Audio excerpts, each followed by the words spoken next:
medyo kailangan ng skill up. Ito ang referring, kunwari, kaya ka nakaganyan kasi kunwari ng, below elbow amputation.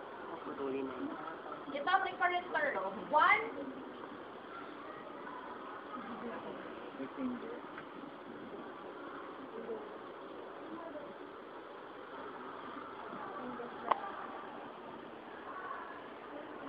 okay, recurrent ha, tapos reverse. Para i-circular turn mo siya, i-anchor.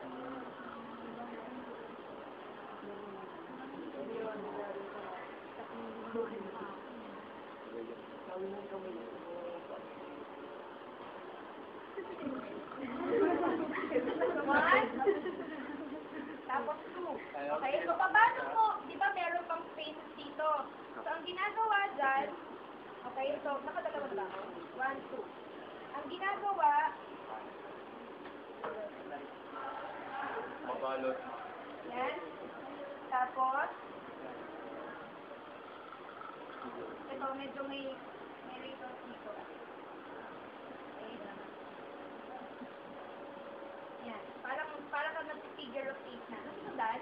Oo. Yan. Tapos ikot ulit dito hanggang sa na-cover yung buo ko. So, ayan ulit. Hanggang ma-cover yung buo part. Beautiful backer. Beautiful backer. Tapos, from here, kulang na. So, mag-a-add kayo kasi hindi pa sa buong na-cover. So, from this, ang ginagawa, okay?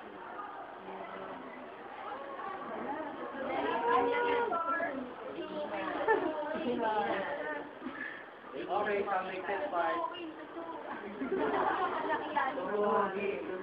Okay, yung iba ang ginagawa, para mas easier, parang may adhesive tape. So, iti-tape nila yun. Okay?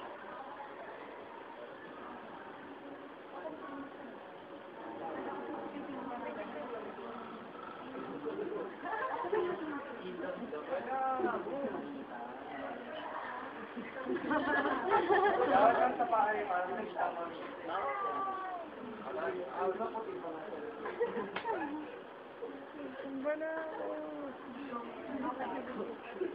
Tapos,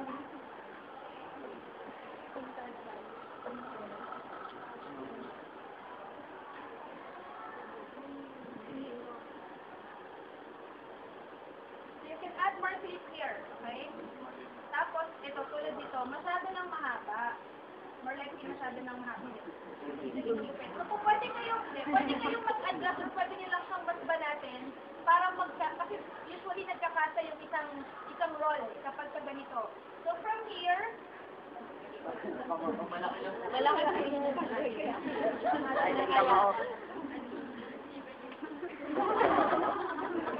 Okay. So, from this part, ayan, lumabas na siya. So, from this, halimbawa, na-cover nila sa lahat. Ika-terminate nilang ulit ng circular.